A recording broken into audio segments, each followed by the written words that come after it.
Dear students, आज हम परमाणु सिद्धांत के बारे में पढ़ेंगे।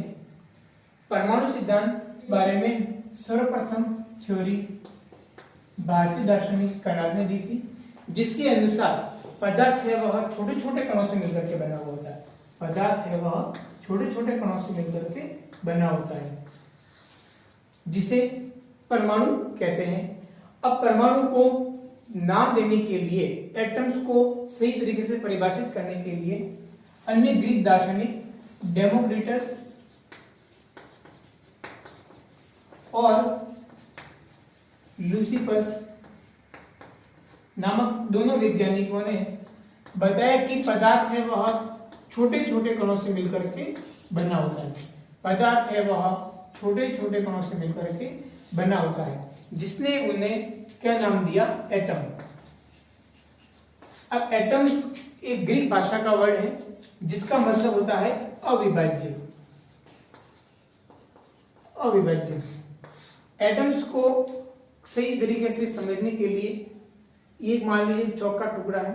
अब इस चौक के टुकड़े को मैं कई बार विभाजित करता जाऊंगा।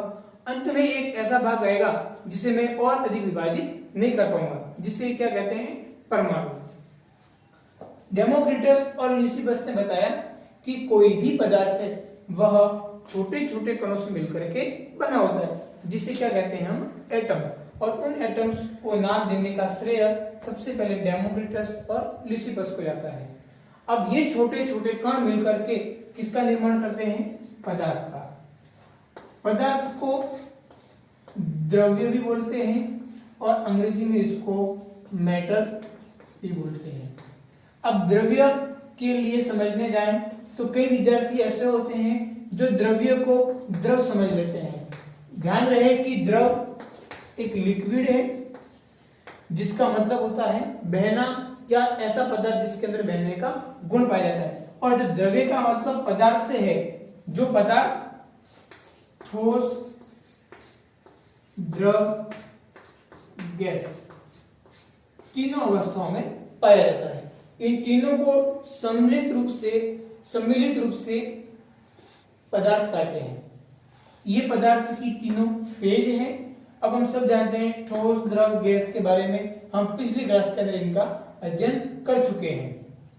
डेमोक्रिटस और ल्यूसिपस को पदार्थ के छोटे छोटे टुकड़ों को परमाणु बताया कि जो कण अविभाज्य है उसको डेमोक्रिटस तथा ल्यूसिपस ने परमाणु नाम दिया।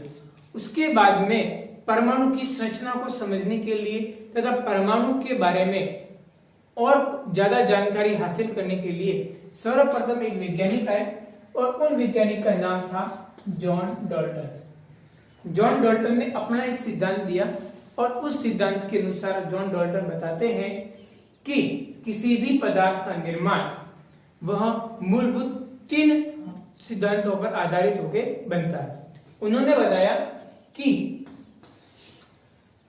पदार्थ का जो निर्माण है वह रासायनिक संयोजन, द्रव्यमान संरक्षण तथा एक निश्चित अनुपात के नियमों के आधार पर बनता है। उन्होंने बताया कि किसी भी पदार्थ का निर्माण है के अंदर उस पदार्थ का द्रव्यमान सुरक्षित रहता है तथा पदार्थ का निर्माण में तत्वों का एक निश्चित अनुपात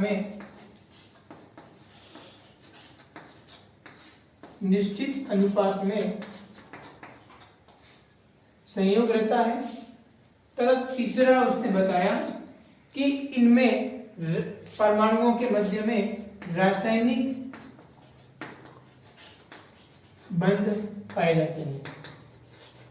इन 3 चीजों के आधार पर उन्होंने अपना एक सिद्धांत दिया। उन सिद्धांत के अनुसार बताते हैं कि पदार्थ के निर्माण में पदार्थ का द्रव्यमान है वो सुरक्षित रहता है। जो पदार्थ के जो परमाणु है उनका द्रव्यमान है वो सुरक्षित रहता है। पदार्थ के निर्माण में जो तत्व मौजूद होते हैं उन तत्वों का अनुपात भी निश्चित होता है तथा तत्वों के परमाणुओं के संयोजन में रासायनिक बंध का निर्माण भी होता है। यानी कि रासायनिक बंध के द्वारा ये तत्व के जो परमाणु होते हैं वो आपस में बंधे रहते हैं।